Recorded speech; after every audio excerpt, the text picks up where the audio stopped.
What happens when Hollywood's biggest night show host thinks he can humiliate a guest on live television? It only took 34 seconds of one snarky comment for Jimmy Kimmel to completely destroy his own reputation and prove that some celebrities think they're untouchable.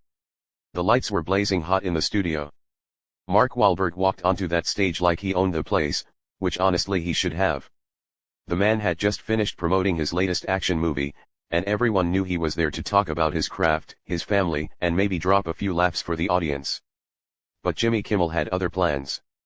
"So Mark, welcome back to the show," Kimmel said. That fake smile plastered across his face like he was doing Mark some kind of favor. "I got to ask, how does it feel being Hollywood's most overpaid tough guy?" The audience went quiet. You could hear a pin drop. Mark's jaw tightened, but he kept his cool like the professional he is. "Jimmy, I'm here to talk about the movie. The crew worked really hard on this project, but Kimmel wasn't having any of it." He leaned back in that stupid chair of his, acting like he was some kind of comedy king. "Oh, come on, Mark. Everyone knows you just show up, flex a little, say a few lines, and walk away with 20 million. Must be nice living that easy life." Mark's eyes narrowed. This wasn't playful banter anymore. This was a direct attack. Easy life. You want to talk about easy? Try getting up at 4 in the morning every day, training for months, doing your own stunts while some people sit behind a desk making jokes about other people's work.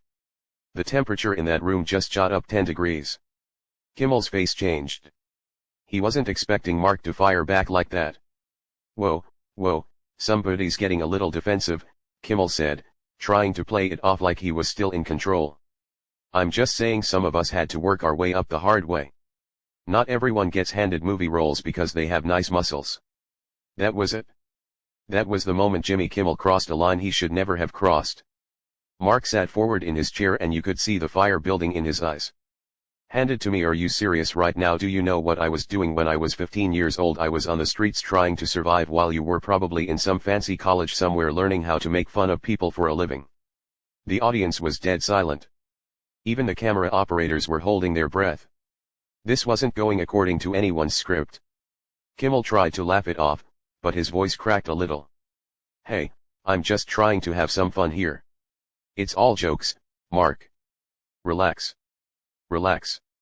You invite me on your show and then you sit there and disrespect everything I've worked for. You think because you have a microphone and a studio audience that gives you the right to tear people down." Mark's voice was getting louder, but he wasn't yelling. He was speaking with the kind of controlled intensity that makes people really listen. "I've been acting for over 20 years. I've produced movies. I've built businesses. I've tried to give back to my community. And you want to sit there and tell me I don't deserve what I've earned?" Kimmel was squirming now. His whole smug attitude was crumbling right there on live television. "Look, I didn't mean no, you meant exactly what you said." Mark cut him off.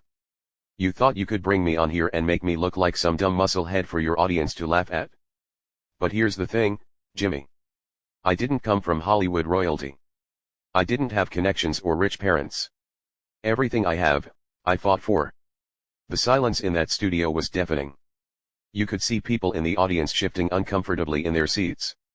Some were nodding along with Mark. Others looked shocked that someone was actually standing up to their precious host. Kimmel tried one more time to regain control. Okay. Let's just move on to the movie." "Tell us about." "No," Mark said firmly. "We're not moving on. You started this conversation, so let's finish it. You want to talk about the hard way I was arrested multiple times as a kid. I made mistakes, real mistakes that hurt people, and I've spent my entire adult life trying to make up for that. While you were making jokes about celebrities, I was learning how to be a better person." The passion in Mark's voice was undeniable. This wasn't some rehearsed Hollywood speech. This was real emotion coming from a real place. "I work 16-hour days when I'm on set. I study scripts until 2 o'clock in the morning. I train with real fighters and real cops to make sure I'm giving audiences something authentic. And you want to call that easy?" Kimmel was completely out of his depth now. His writers hadn't prepared him for this. His usual sarcastic comebacks weren't working. "Mark, I think you're taking this a little too seriously." "Too seriously? My work is my life. The people I work with, the stories we tell, the audiences who pay their hard-earned money to see these movies. That's serious to me.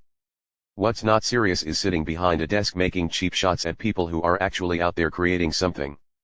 The camera kept rolling, catching every word, every expression.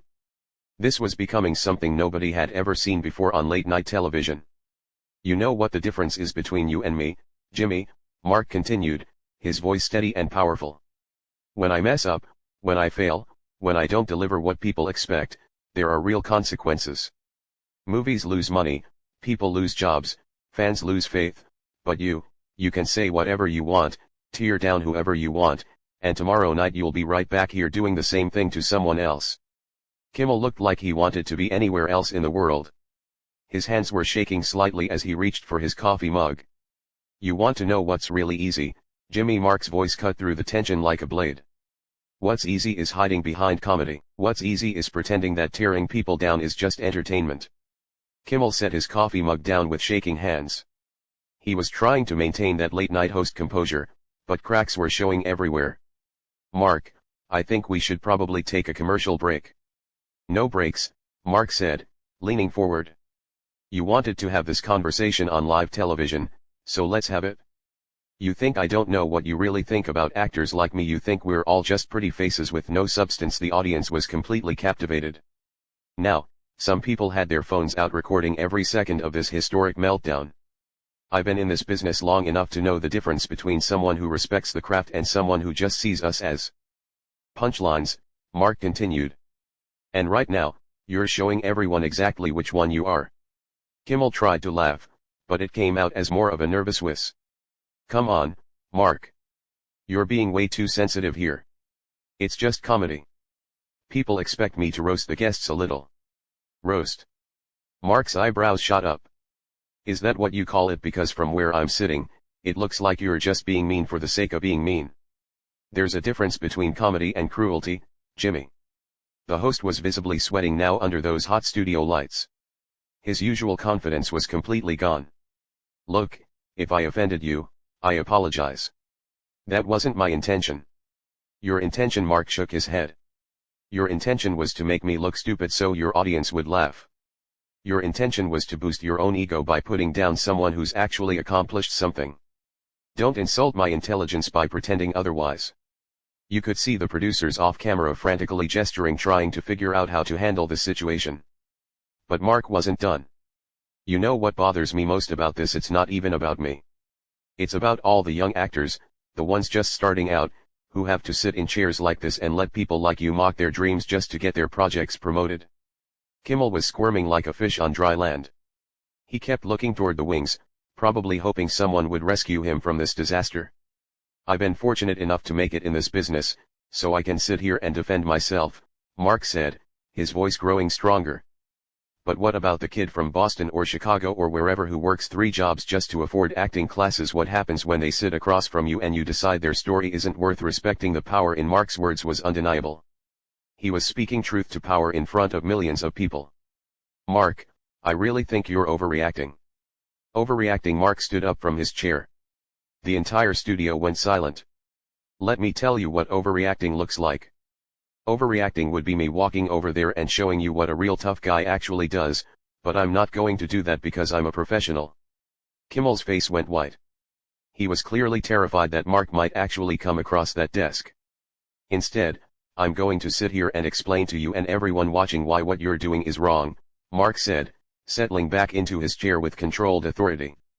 This industry is hard enough without people in positions of power using their platforms to tear others down. The silence stretched on for what felt like forever. Finally, Kimmel found his voice again. Okay, I hear what you're saying. Maybe I came on a little strong with the jokes. A little strong? Mark laughed, but there was no humor in it. Jimmy, you basically called me a talentless fraud on national television. That's not coming on strong. That's character assassination. Kimmel was trapped. Every word out of his mouth was making things worse. I didn't mean it that way. Then what way did you mean it? Mark challenged. Because I'm sitting right here. Look me in the eye and tell me what you really meant when you said I was overpaid and undeserving. The host couldn't do it. He couldn't maintain eye contact.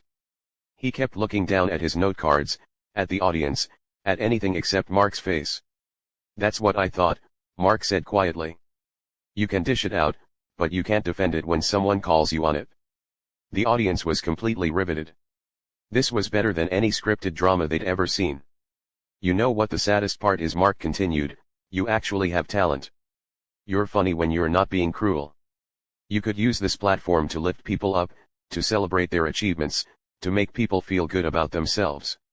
Instead, you choose to punch down. Kimmel finally looked up and there was something different in his eyes. Maybe it was shame. Maybe it was anger. But whatever it was, it made him desperate. You think you're so much better than me, Kimmel snapped, his mask finally slipping completely.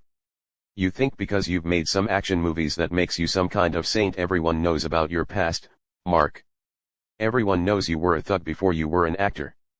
The studio went dead quiet. Even the cameras seemed to stop moving. Mark's expression didn't change, but something cold and dangerous flashed in his eyes. There it is, Mark said softly. There's the real Jimmy Kimmel. When you can't win with comedy, you go straight for the personal attacks. Kimmel realized immediately that he'd made a terrible mistake, but it was too late. The words were out there. Mark, I didn't mean. Yes, you did, Mark said, his voice like ice. You absolutely meant it? You've been waiting for the perfect moment to bring up my past, haven't you? You thought if you could make me angry enough, I'd give you the reaction you wanted. The host was completely panicking now. His career was imploding in real time. That's not true. I would never.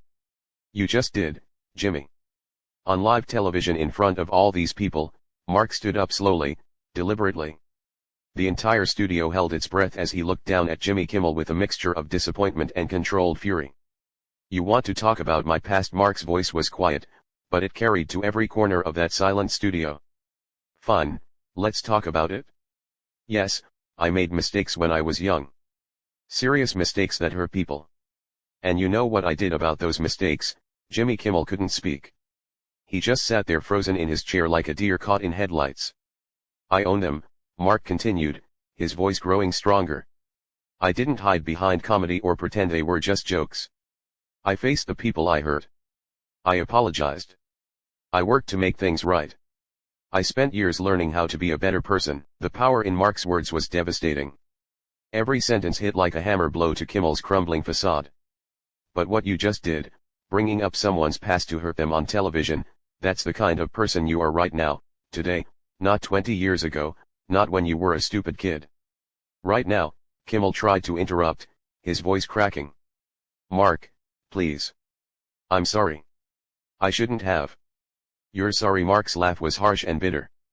You're sorry because you got caught showing your true colors on live television. You're sorry because your little plan backfired and now everyone can see what kind of person you really are. The audience was completely silent. Even the crew members had stopped what they were doing to watch this historic confrontation unfold. Do you know what the difference is between my past mistakes and what you just did? Mark asked, leaning forward slightly. When I hurt people, I was a confused kid from the streets who didn't know any better. You're a grown man. With a platform that reaches millions of people, and you chose to use that platform to try to destroy someone. Kimmel looked like he was about to cry. His hands were shaking, his face was pale, and sweat was pouring down his forehead. I didn't mean to destroy anyone, he whispered. Then what did you mean to do? Mark demanded. What was your plan here, Jimmy? Make me look bad so you could get a few laughs? Make yourself feel superior by tearing down someone who actually worked their way up from nothing? The host had no answer. He just sat there completely defeated. You want to know what's really pathetic? Mark said, his voice filled with disgust. I came here tonight to promote a movie that employs hundreds of people. Good people who worked hard to create something entertaining, and you turned it into your personal therapy session where you get to feel better about yourself by attacking me. Mark shook his head and started removing his microphone. Those people deserve better. The audience deserve better. And honestly, even you deserve better than what you just showed everyone tonight. Kimmel finally found his voice again, but it came out as a desperate plea. Mark, please don't leave. We can fix this. We can edit it. We can edit it. Mark's eyes flashed with anger. You want to cover this up, pretend it never happened. That's your solution? The host was grasping at straws now, trying anything to salvage the situation. We could start over. Do another interview. There's not going to be another interview, Jimmy. There's not going to be a do-over. This is who you are. This is who you chose to be tonight in front of all these people. Mark finished removing his microphone and set it down on the coffee table between them. You know what the saddest part about all this is, he said, looking directly at Kimmel. I actually used to respect you. I thought you were one of the good ones. I thought you understood what it meant to work hard and treat people with dignity. Kimmel was crying now, actual tears streaming down his face. But Mark wasn't finished. But tonight you showed me that success doesn't change everyone for the better. Sometimes it just gives mean people a bigger platform to be cruel from. The silence in that studio was absolute.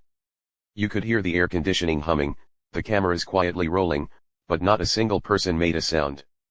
I'm going to leave now, Mark said, straightening his jacket. Not because I'm running away from this conversation, but because I have too much respect for myself to sit here and let you continue to disrespect me. He started walking toward the edge of the stage, then stopped and turned back. And Jimmy, next time you want to attack someone's character, maybe make sure your own character can handle the scrutiny. Kimmel tried one last desperate attempt to stop him. Mark, please, I'm begging you. Don't leave like this. Mark looked at him with something that might have been pity. You should have thought about that before you decided to turn this into a hit piece. You made your choice. Now live with the consequences. And with that, Mark Wahlberg walked off the Jimmy Kimmel live stage, leaving behind a host whose career would never recover from those 34 seconds of pure arrogance that revealed his true nature to the world. The cameras kept rolling as Kimmel sat there alone, tears still streaming down his face, finally understanding that some lines should never be crossed and some people should never be underestimated. The audience sat in stunned silence, having witnessed not just a celebrity meltdown, but a masterclass in dignity, strength, and standing up for yourself when someone tries to tear you down. In those final moments, as the reality of what had just happened began to sink in, Jimmy Kimmel learned the hardest lesson of his career. Respect is earned, not demanded.